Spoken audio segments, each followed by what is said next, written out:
Okay, बहुत बहुत स्वागत है आप सभी का अनुपम सोशल एरिना में। आज का हमारा टॉपिक है रॉलेट एक्ट। ठीक है, तो रॉलेट एक्ट क्या था, इसके मेन प्रोविजंस क्या थे, इस पर हम लोग आज बात करेंगे। तो थोड़ा सा बैकग्राउंड देख लेते हैं कि रॉलेट एक्ट लाया क्यों गया था। ओके, टाइम होता है 1910 का डेकेड जो ये वाला होता है। इस समय बहुत ज़्यादा जो मिलिटेंट नेशनलिस्ट होते हैं वो ज़्यादा एक्टिव होते हैं और उनको सप्रेस करने के लिए एक जो मॉन्टेग्यू स्टेटमेंट लाया जाता है 1917 में। उसमें क्या होता है कि सेल्फ गवर्निंग इंस्टीट्यूट की बात करी जाती है, कि मतलब वो दिखाते हैं कि आपके कुछ इंस्टीट्यूट्स होंगे, they will be self govern institutes, they will be self governing body, लेकिन India will be the integral part of British. ठीक है, तो इस चीज़ को लेकर के इंडियंस होते हैं वो एग्री नहीं होते इनके साथ में, और बहुत ज़्यादा उस समय जो रिवोल्यूशनरी एक्टिविटीज़ स्टार्ट हो जाती हैं। ठीक है, तो अब आगे टाइम आता है, एक होते हैं सेक्रेटरी ऑफ स्टेट मॉन्टेग्यू, और यहाँ पे वायसराय ऑफ इंडिया होते हैं लॉर्ड चेम्सफोर्ड। तो मॉन्टेग्यू चेम्सफोर्ड रिफॉर्म्स आते हैं, उस रिफॉर्म्स में एक सजेशन दिया जाता है जो बाइकैमरल लेजिस्लेचर का। ठीक है, उसमें क्या होता है कि जो लेजिस्लेटिव असेंबली होगी और एक क्या होगा, काउंसिल ऑफ स्टेट होगा।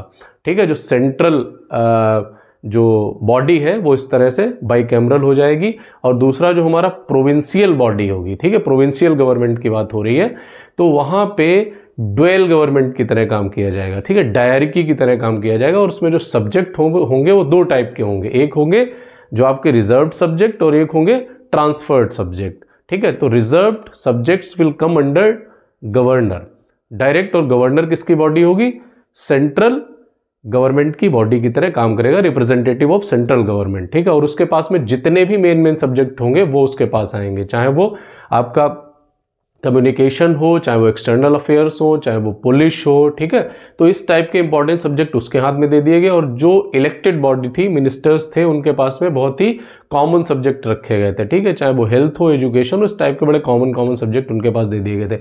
अब होता क्या कि यहाँ पे जो इंडियंस हैं वो इनसे सेटिस्फाइड नहीं थे, क्योंकि मेन सब्जेक्ट तो सीधे सीधे सेंट्रल गवर्नमेंट के पास में चले गए थे। ठीक है, और हेल्थ हो चाहे एजुकेशन हो, उसमें जो ब्रिटिश गवर्नमेंट है उसने बहुत कुछ इंडिया में रिफॉर्म्स किए भी नहीं थे। तो इन सब चीज़ों को लेकर के एक जो डिससेटिस्फेक्शन था इंडियंस के अंदर, वो वही चीज़ें क्या हो रही थी, ये लोग रिवॉल्यूशन कर रहे थे। ठीक है, तो अब इन चीज़ों को लेकर के देखा गया कि भाई जो मिलिटेंट नेशनलिस्ट हैं वे या जो एक्टिव बहुत ज़्यादा हो रहे हैं, तो इनको सप्रेस करने के लिए एक ऐसा कानून बनाया जाए जिससे कि ये लोग बहुत ज़्यादा एक्टिव ना रहे। तो इसी को लेकर के रॉलेट एक्ट लेकर के आया जाता है। अगर देखा जाए तो इसके प्रोविजन क्या है, the government of India act 1919 could not satisfy the demands of nationalist.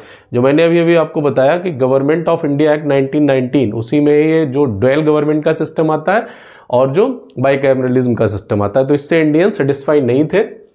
ठीक है, अब इसमें क्या होने लगा, प्रोटेस्ट होने लगे, डेमोन्स्ट्रेशंस होने लगे, रैलीज होने लगी। ठीक है, अब इन सबको सप्रेस करने के लिए now British government pass Rowlatt act in 1919, और ये बनाया किसने था, एक कमीशन सेटअप होता है द रॉलेट कमीशन 1918 में। ठीक है, और उसका हेड होता है ब्रिटिश जज सर सिडनी रॉलेट। ठीक है, तो इनके अंडर में जो है ये कमीशन सेटअप होता है, और इनके अंडर में प्रोविजंस लाए जाते हैं, और मेनली क्या होता है, to investigate the seditious conspiracy of Indians.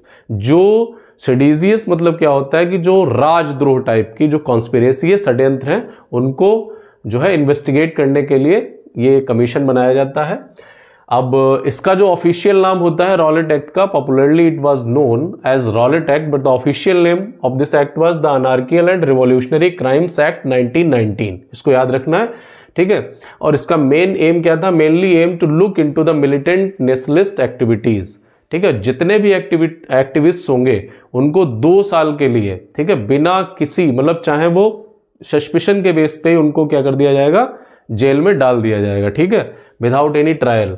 तो एक ये प्रोविजन इसमें दिया था, और दूसरा दिया था कि अगर किसी के पास में सेडिशियस न्यूज़पेपर भी है तो उसको भी क्या कर लिया जाएगा, अरेस्ट कर लिया जाएगा। ठीक है, बट इसको बाद में निकाल दिया गया था। बट मेनली क्या था, authorise the government to imprison any person without trial and conviction on the basis of mere suspicion. ठीक है, गवर्नमेंट को अथॉरिटी मिल गई, पुलिस को बहुत ज़्यादा अथॉरिटी मिल गई थी कि किसी भी पर्सन को बिना किसी ट्रायल के, ठीक है, और बिना किसी दोष के, कन्विक्शन के, आपको सिर्फ सस्पिशन के आधार पे, ठीक है, जो है आपको गवर्नमेंट इम्प्रिजन कर सकती थी।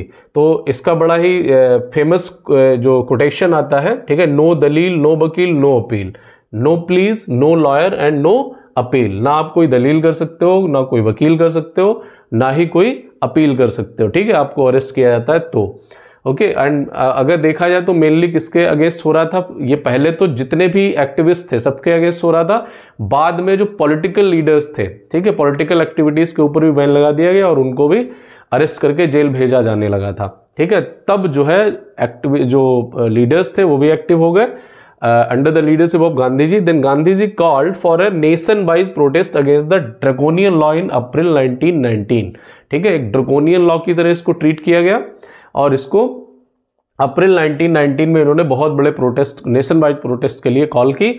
लाठीचार्ज होता है और बहुत ज़्यादा जो अनआर्म्ड पीपल होते हैं उनको जो है मार दिया जाता है, ठीक है, उनको शॉट कर दिया जाता है। नेक्स्ट है, now Gandhi ji called a hartal on 6 अप्रैल 1919, 6 अप्रैल 1919 को गांधी जी एक हड़ताल कॉल करते हैं, ठीक है। The form of protest to be observed were nationwide hartal, fasting and civil disobedience. मतलब ये था कि अब भाई हम लोग सिंबॉलिक तरीके से हड़ताल नहीं करेंगे, अब हमें कुछ करना पड़ेगा ग्राउंड में, ठीक है, जिससे कि उन्हें दिखे कि हम लोग रेजिस्ट कर रहे हैं उनकी इस पॉलिसीज को, ठीक है। इसलिए फास्टिंग करी गई, सिविल डिसोबीडियंस किया गया उस समय, ठीक है। तो यहां तक हम लोगों ने देखा रॉलेट एक्ट के बारे में, और इसके जस्ट बाद में और इससे अटैच्ड टॉपिक है जलियांवाला मैसेकर, ठीक है। तो उसको हम लोग नेक्स्ट टाइम देखेंगे। Thank you so much.